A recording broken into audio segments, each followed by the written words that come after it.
నమో వాసుదేవాయ.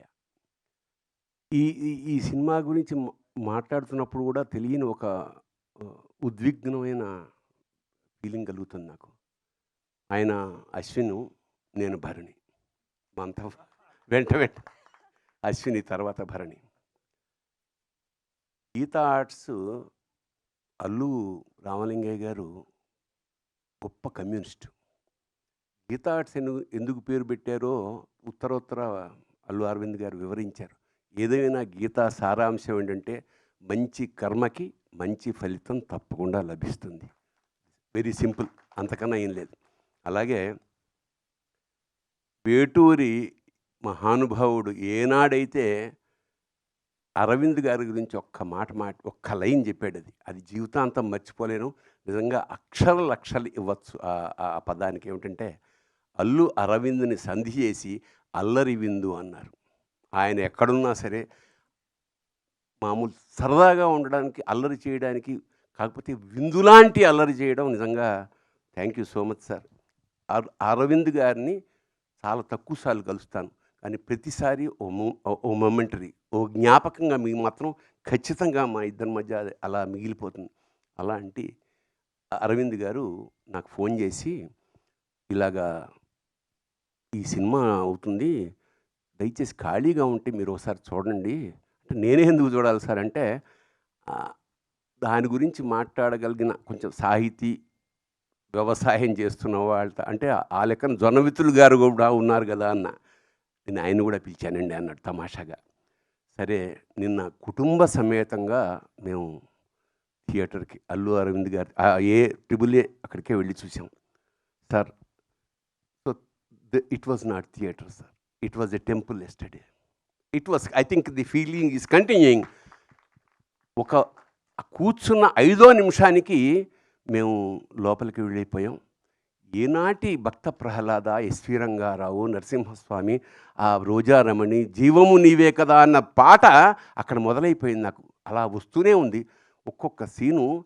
ఇది సినిమా తీశారా లేకపోతే సాక్షాత్కారం జరుగుతోందా మాకు అర్థం కాలేని ఒక అద్భుతమైన లోపలికి వెళ్ళిపోయాం. దాదాపు ఒక 20-30 సార్లైనా కళ్ళు చెమర్చే ఈ భావన, the way how you tackled అంటే కొత్త డైమెన్షన్స్. ఇప్పుడు ఇందాక అమ్మాయి చెప్పింది మా యాంకర్, వాడిని విష్ణు ఎత్తుకోవడం వరకు ఆ కళ్ళల్లో ఆయన చూపించిన ఆర్ద్రత నిజంగా విష్ణువు అంటే తప్పకుండా మనకి దర్శనం అవుతుందా అని మేము జన్మలు ఋషులు తపస్సు చేస్తే ఎలా వస్తుందో అలాంటి ఒక గొప్ప తపస్సు చేశాడు అశ్విని. సో మీకు లభించిన అదృష్టం కాదు సార్, యావత్ ప్రపంచానికి కూడా విష్ణుమూర్తిని, నరసింహస్వామిని దర్శనం చేయించేశారు.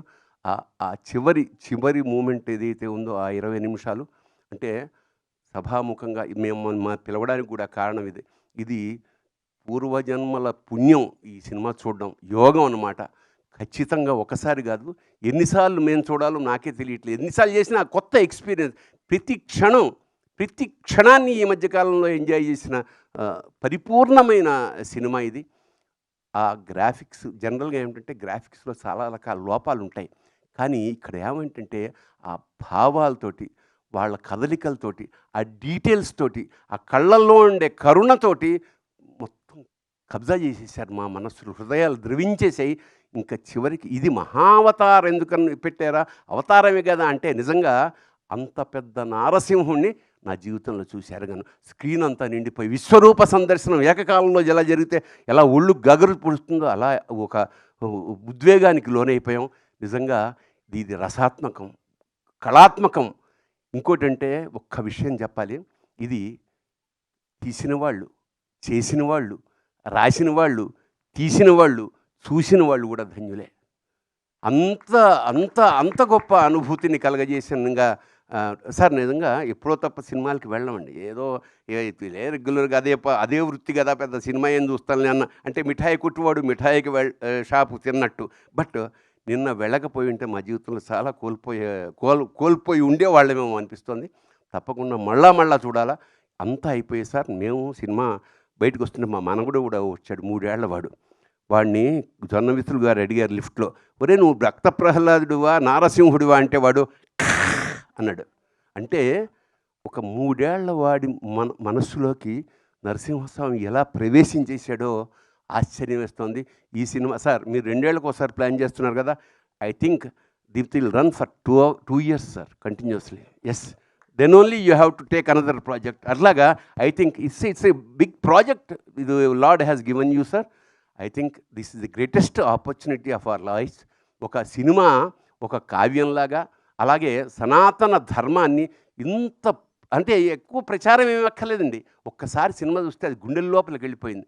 ఇలాంటి సినిమా నిర్మించిన వాళ్ళకి చెప్పాం, ఇలాంటి అవకాశం ఇచ్చిన మాకు కూడా మా జన్మలు ధన్యమయ్యేగా భావిస్తూ జై నరసింహ, జై నరసింహ, జై నరసింహ. Thank you sir. నిజంగానే మళ్ళీ 2027లో మళ్ళీ మా ముందుకు సినిమా వచ్చే వరకు కూడా దీన్ని మేము చూసి ఆస్వాదిస్తూనే ఉంటాం, అనుభూతి చెందుతూనే ఉంటాం అని అర్థమైపోతుంది ఈరోజు థియేటర్స్లో చూస్తుంటే కూడా ఆ సిట్యువేషన్. సో